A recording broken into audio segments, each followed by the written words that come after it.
South ఇండియాలోని అతి తక్కువ ధరలకి రత్నాలనందించే ఏకైక సంస్థ 6JVR. రాబోయే 2-3 రోజుల్లో దిత్వా అనే తుఫాను తెలంగాణకు రాబోతుందని చెప్తున్నారు. భారీ వర్షాలు కూడా ఉంటాయంటున్నారు. అసలు ఇందులో నిజమెంత? ఒకవేళ ఈ తుఫాను వస్తే అది పెద్దదా లేకపోతే చిన్నదా? పెద్ద వర్షం వస్తుందా, చిన్న వర్షం వస్తుందా, గాలులతో కూడిందా, నార్మల్గా ఉంటుందా? అన్ని డీటెయిల్డ్గా మనం మెడ్ డిపార్ట్మెంట్ నుంచి ఆఫీసర్ ఉన్నారు శ్రీనివాస్ గారు, ఆయన అడిగి తెలుసుకున్నాం. సార్ నమస్తే అండి. నమస్కారం అండి. సార్ ఎలాంటి తుఫాన్ ఇది? నార్మల్దేనా లేకపోతే అసలు ఈ టైంలో తుఫాన్ ఏంటి? అది కూడా డౌట్ ఉంది. ఇంతకుముందు ఆల్రెడీ ఒక తుఫాన్ ఉందన్నారు, అది పోకముందే మళ్ళీ ఇంకో తుఫాన్ అంటున్నారు. ఏంటి అసలు? మనకి ఇది actual October November cyclone season ఏనండి. 1 or 2 సైక్లోన్స్ వస్తుంటాయి మనకి. మొన్న మనకి మెంథా తుఫాన్ అయింది. తదుపరి మనకి సెన్యార్ అని యాక్చువల్లీ అది ఎక్స్పెక్టెడ్ మనకి తూర్పు తీరాన్ని ఇదర్ ఆంధ్రప్రదేశ్ కోస్ట్ లో కానీ ఒరిస్సా తీరంలో కానీ దాటుతుందని భావించడం జరిగింది. మనకి అది అండమాన్ నికోబార్ దీవుల దగ్గర జనరల్ గా ఈ టైంలో ఏర్పడిన అల్పపీడనాలు తుఫాన్లుగా మారి ఇటు వాయువ్య దిశలో ప్రయాణం చేసి తూర్పు తీరాన్ని ఆంధ్రప్రదేశ్ కోస్ట్ దగ్గర కానీ ఒడిస్సా తీరాన్ని కానీ లేదంటే ఇంకా బంగ్లాదేశ్ కానీ మూవ్ అవుతూ ఉంటాయి. అయితే మొన్న ఏర్పడిన సెనియార్ తుఫాను దానికి ముఖ్యంగా ఈ సమయంలో ఏర్పడిన తుఫాన్లకి సముద్ర జలాల యొక్క టెంపరేచర్ అనేది చాలా ఇంపార్టెంట్. ట్రాపికల్ సైక్లోన్స్ కి ఈ ట్రాపికల్ సైక్లోన్ హీట్ పొటెన్షియల్ అని చెప్పి ఈ సముద్ర జలాల యొక్క టెంపరేచర్ అప్ టు 50 మీటర్స్ లోతు వరకు కూడా 26 degrees పైన ఉంటేనే అవి సైక్లోన్లుగా బలపడి ముందుకు సాగడానికి అనుకూలంగా ఉంటుంది.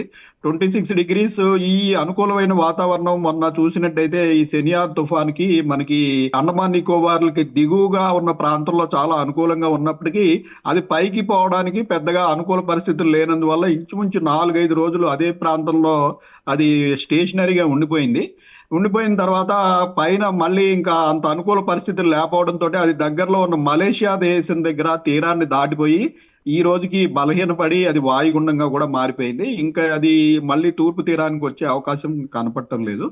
అయితే మనకి గత 2 రోజులు బట్టి శ్రీలంక తమిళనాడు తీరం ప్రాంతంలో శ్రీలంక సమీపంలో ఒక అల్పపీడనం కొనసాగుతోంది. అది నిన్నటికి తీవ్ర అల్పపీడనంగాను అలాగే నిన్న రాత్రికి వాయుగుండంగాను ఈ ఉదయానికి తీవ్ర వాయుగుండంగా కూడా మారింది. ఈ మధ్యాహ్నం బహుశా ఈ పాటికి అది సైక్లోన్ గా కూడా మారిపోవడానికి అనుకూల పరిస్థితులు ఉన్నాయి. సో ఇది సైక్లోన్ గా మారిన తర్వాత దీనికి దిత్వా అని పేరు పెట్టడం జరుగుతుంది. ఈ సైక్లోన్ ప్రస్తుతం మనకి ట్రాక్ ఎట్లా చూపిస్తుందంటే ఇది ప్రస్తుతం మనకి చెన్నైకి దక్షిణ ఆగ్నేయంగా అరౌండ్ 640-700 కిలోమీటర్స్ దూరంలో కేంద్రీకృతమైంది. ఇది మనకి ఉత్తర వాయువ్య దిశలో అంటే పైకి మూవ్ అవుతూ మనకి తమిళనాడు కోస్ట్ని ఆనుకుని నెక్స్ట్ మనకి సౌత్ ఆంధ్ర కోస్ట్ని ఆనుకుని మూవ్ అయ్యే అవకాశం ఉంటుంది. తీరాన్ని ఇంచుమించు మనకి సౌత్ ఆంధ్ర కోస్ట్ కానీ నార్త్ తమిళనాడు దగ్గర కానీ సైక్లోన్ గా తీరాన్ని దాటే అవకాశం ఉంది. అది తదుపరి దీనివల్ల ఏంటంటే మనకి ఆంధ్రప్రదేశ్ కి ఆనుకుని ఉన్న జిల్లాలకు అన్నిట్లో కూడా మనకి ఈ నెల 29, 30, 1వ తారీఖుల్లో రెయిన్స్ పడే అవకాశం ఉంది. మన సిటీలో కూడా ఈ నెల 30వ తారీఖు రెయిన్స్ పడే అవకాశం ఉంది. ఈ దక్షిణ తెలంగాణలోని జిల్లాల్లో చూసుకున్నట్టయితే మనకి ఇటు భద్రాద్రి కొత్తగూడెం, ఖమ్మం, నల్గొండ, సూర్యాపేట, మహబూబాబాద్, ఇటు నాగర్ కర్నూలు, మన సిటీలోని 3 జిల్లాలు. ఈ నాగర్ కర్నూలు ఇక్కడ వరకు అయితే భారీ వర్షాలకు కూడా అవకాశం ఉంది. మన సిటీలో మోడరేట్ రైన్స్ ఎక్స్పెక్ట్ చేస్తున్నాం ప్రస్తుతం. దీని గమనాన్ని బట్టి ఇంటెన్సిటీని బట్టి మనం మళ్ళీ రివ్యూ చేయడం జరుగుతుంది. ఇది కొంచెం పైకి వచ్చిన తర్వాత తీవ్రత ఎక్కువగా ఉంటే మళ్ళీ మనం వార్నింగ్స్ యాజ్ ఆఫ్ నో మనం ఈ రోజు చూసుకున్నట్టయితే 30వ తారీఖుకి ఒక 5-6 జిల్లాలకి దక్షిణ తెలంగాణలోని జిల్లాలకి హెవీ రెయిన్ఫాల్ అలర్ట్ పెట్టడం జరిగింది. మన సిటీలో మోడరేట్ రెయిన్ వరకు 30వ తారీఖు రెయిన్ అలర్ట్ పెట్టాము.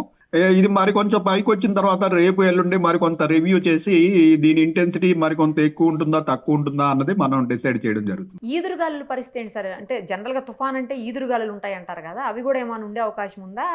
జిల్లాల్లో ఎక్కడ ఎక్కువ అవకాశం ఉంది? తర్వాత హైదరాబాద్ పరిస్థితి ఏంటి ఈదురుగాలుల విషయం? ఈ ఈదురుగాలు తుఫాన్ గా తీరాన్ని దాటినప్పుడు జనరల్ గా మనకి 80-90 కిలోమీటర్ల వరకు కూడా ఈదురుగాలు ఉండే అవకాశం ఉంటుంది.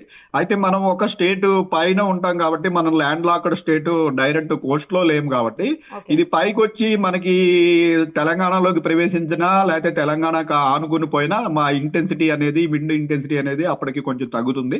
మనకి చూసుకున్నట్టయితే ముఖ్యంగా ఈ సౌత్ తెలంగాణలో డిస్ట్రిక్ట్స్ ఇందాక నేను చెప్పిన ఈ ఖమ్మము, భద్రాద్రి, సూర్యాపేట, నల్గొండ, నాగర్ కర్నూలు ఈ జిల్లాల్లో ఇంచుమించు 50 నుంచి 60 కిలోమీటర్ల వేగంతో ఈదురుగాలు, మన సిటీ ప్రాంతంలో అరౌండ్ 40 kmph 30 to 40 kmph ఈదురుగాలు, ఉరుములు మెరుపులు జల్లులు, అట్లాగే మోడరేట్ రెయిన్ ప్రస్తుతం మన సిటీలో ఎక్స్పెక్ట్ చేస్తున్నాం. కానీ ఇది పైకి వచ్చిన తర్వాత ఇంటెన్సిటీ అట్లానే మెయింటైన్ అవుతున్నట్టయితే మళ్ళీ మనం రివ్యూ చేయడం జరుగుతుందండి. ఇప్పుడు ఈ దిత్వా తుఫాన్ అనేది ఎంత ఎఫెక్ట్ ఆంధ్ర సైడ్ చూపించే అవకాశం ఉంది? ఆంధ్రాలో ముఖ్యంగా ఇది తమిళనాడు తీరానికి ఆనుకుని వచ్చి నెక్స్ట్ సౌత్ ఆంధ్ర కోస్ట్ అంటే ఇప్పుడు తమిళనాడుకి ఆనుకుని ఉన్న జిల్లాలు నెల్లూరు, చిత్తూరు, కడప, ఈ జిల్లాలన్నింటిలో కూడా అతి భారీ వర్షాలు, అత్యంత భారీ వర్షాలకి అవకాశం ఉంటుంది.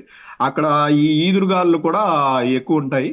ఫర్దర్ గా ఇది ల్యాండ్ ఫాల్ అయిపోయిన తర్వాత ఇద్దరు తెలంగాణ మీదుగా పోవడం కానీ లేదా తెలంగాణకు ఆనుకుని కోస్టల్ ఆంధ్రప్రదేశ్కి ఆనుకుని పోవడం కానీ జరుగుతుంది. సో మనకి కొంత ఇంటెన్సిటీ తక్కువ ఉన్నప్పటికీ మనకు కూడా సౌత్ తెలంగాణలో భారీ వర్షాలకి అవకాశం ఉంది. Right sir, thank you for the updates. Thank you so much. Thank you.